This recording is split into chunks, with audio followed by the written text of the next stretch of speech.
Welcome to NARmovies. We are Nathan and Rose. And the movie is The Interview.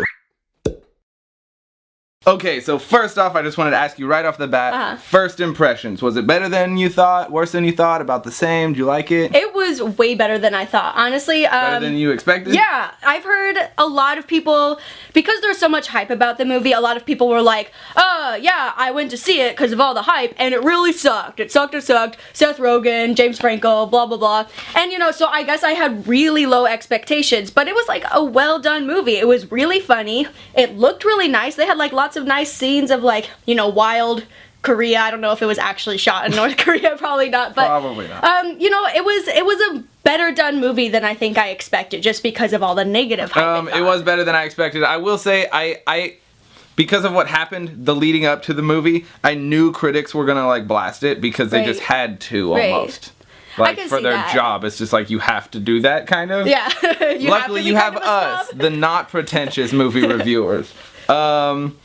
It was better than I expected because I heard some kind of crappy things. I was expecting Pineapple Express, but what I got was like Pineapple Express meets Inglourious Basterds. Yes, exactly. Inglourious Basterds two was movies like that I loved. I will say it wasn't quite as dark as Inglourious Basterds. I mean, but there was it's still not ended with killing a dictator that everybody hates, so that's pretty similar. I will say I want to make it clear, I wouldn't put it on the level of Inglourious Basterds. There was more. It was a comedic, it was kind of parody type of Inglourious. Which Inglourious Basterds is definitely a comedy too. Yeah. I mean, it's funny, but in this movie, like, there was no villain. It's a James Franco less. Yeah, in The Interview, there was no villain that I was like truly scared of. Like, Kim Jong-un was creepy at times, but like his henchmen were never scary. They were almost kind of comical. Yeah. Whereas, I mean, Inglourious Basterds, I mean, the most badass of his henchmen was just like died halfway through the movie. Well, no, or like the producer of the actual interview that they were doing in North Korea, who bit off Seth Rogen's fingers.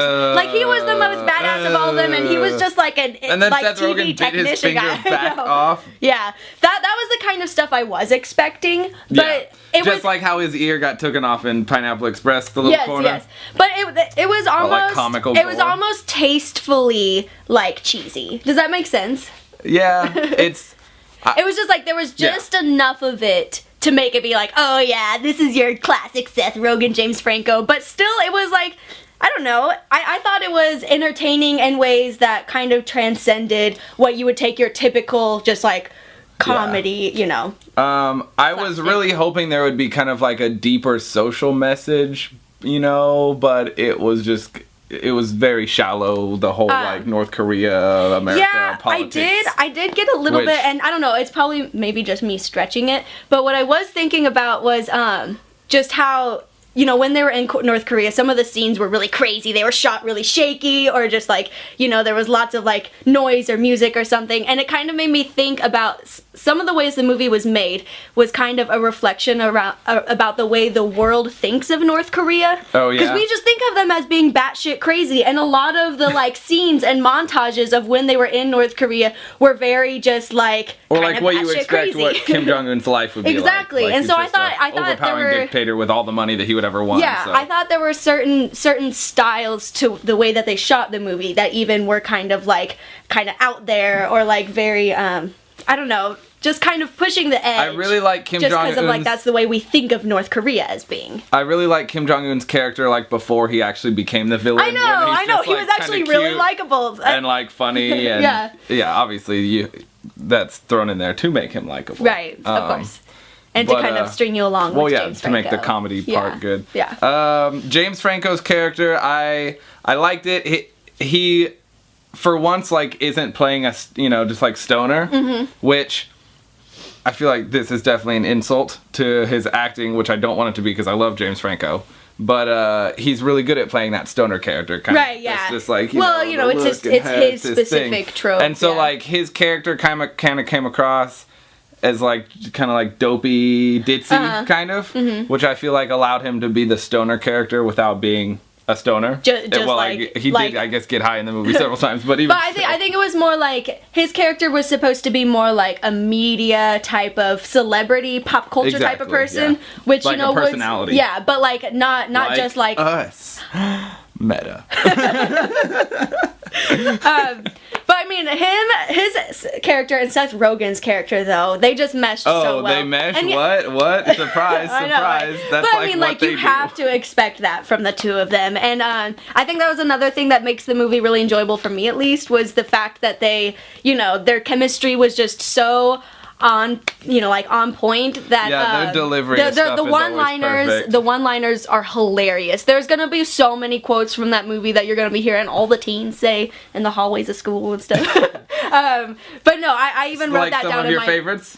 Do you have any? Off the top of my head, let's see. There was the one about, well, you could just put it in your butt. I thought you were gonna say that. That was pretty good. The delivery of like no one says anything for a few minutes, seconds, very tense seconds. Yeah. You guys, what do I do? And then you could put it in your butt, like very painfully suggesting. Or like at the very beginning when Eminem like very subtly comes out on their show, Seth Rogen's jumping around going like, he came out on our show, he's gay on our show, he's gay on our show. It was. He's like, he said he's gay 4 times. What do you say? He's like, this is the greatest moment in gay history. yes, one of the greatest moments. This is the greatest moment in gay history. You could tell just like them and themselves are so comfortable in those character roles, and then interacting was just hilarious. Yeah, all the celebrity cameos and all that. Yeah, the cameos were great too, definitely. I found the Lord of the Ring references. Lord of the Rings so references, many Lord of the... I knew you were gonna like that. I got most of funny. them. But I mean, at first they seemed almost a little pushed, but then I could totally see that it was actually just like just because they did like the bulk of them. It was kind of repetitive, but then you could tell James Franco's character, was actually like a true hardcore fan. You're my Samwise. He starts pulling references out of his ass, like it was so. What was the guy? He was like he would say that. Boromir. Yeah. I'm not. He's like a traitorous guy at the end of the first Lord of the Rings movie. It's Sean Bean. Ah. Yeah. Well, I've got a connection. Yeah, there you go. One point I wanted to make was I thought the soundtrack was awesome.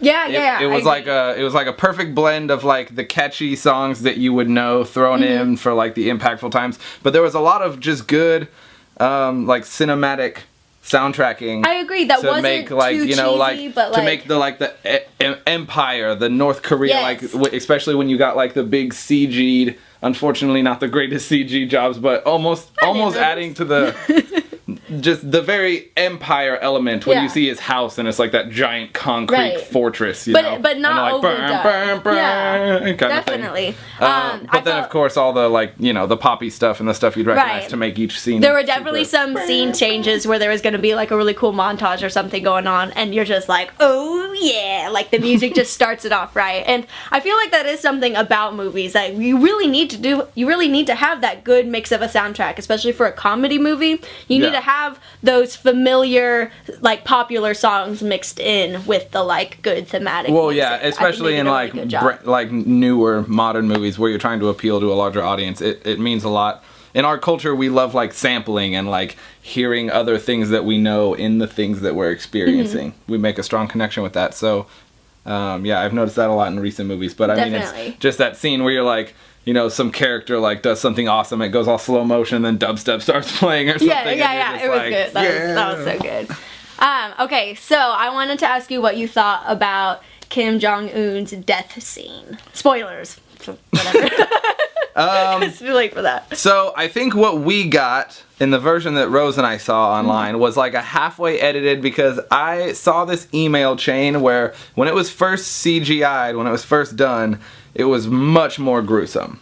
And then the one they ended up playing, and they went through like several, I would say maybe like 24 like revisions, basically like slowly trying to pull away from the goriness of it each time. Yeah. What ended up in the movie theaters, from what I heard, is that before anything happens with his face, that kind of like CG flame effect comes over, so it just kind of masks him. Much. Yeah. What we saw was slow motion, like his kind of skin billowing, and then there was a couple spots on his skin that like kind of got embry, like caught on fire. Yeah, his like clothes. And then his clothes kind of got singed, and his hair kind of like got singed, and then the flame came over. I think in the initial one, that flame might not have even been there, or was very, very later. So, like, and his skin I think all burns like off his first, skin like gets flake shredded off of him. And I'm not that's super mad about missing that. necessarily, but I think they're just going for the gore. I mean, we keep relating to Inglourious Bastards, but like that iconic scene of just killing Hitler and him exploding with bullets and blood and chest all over the place, just kind of like a big F you, finally. So do you think the director, I don't know who the director was, but do you think they were kind of going for a Tarantino-esque type of vibe? I mean, there was definitely a lot of comparisons there. Like I blood think like this all over the place, and it was kind of thematically gruesome. Yeah, there's definitely a lot of or theatrically similarities that you can point out. I wouldn't say that that's what they were trying to go for that. Like, if maybe those movies were older, then it would be like a throwback. I think any comparisons are just kind of I don't know, I wouldn't say like trying to ride on that style. Yeah. That popular style of movies right now. I mean, like Django too, just like taking this kind of evil that we can actually relate to in real world, someone who's mysterious and we don't know that much about, and just like kind of fabricate this ridiculous like American ass-kicking death story. In a way, it's almost communism like easier and evil. to take when it's so like so overdone.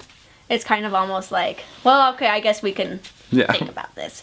The last question I was going to ask you was, would you have seen this movie if all of the hype, supposedly from North Korea, supposedly maybe inside Sony, who knows? Yeah. But do you think you would have seen it without all the hype? I wouldn't have seen it this soon. I definitely probably would have, it'd be on Netflix or something one day. I'd check it out just because I do like Seth Rogen and James Franco. Yeah, we'd watch it on like some random Thursday night or something like that. They get crap all the time, but I mean, this is funny. It's just it was entertaining. way funnier. They had good chemistry. It was way funnier than I thought it would be. If you guys like to have a good laugh, especially if you like Seth Rogen and James Franco, you should definitely check out the movie because it was like Nathan and I were cracking up, and you know, not every comedy movie can do that for me. So yeah, I really enjoyed it.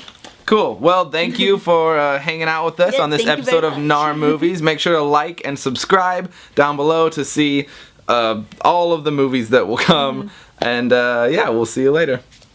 Thank you. Bye.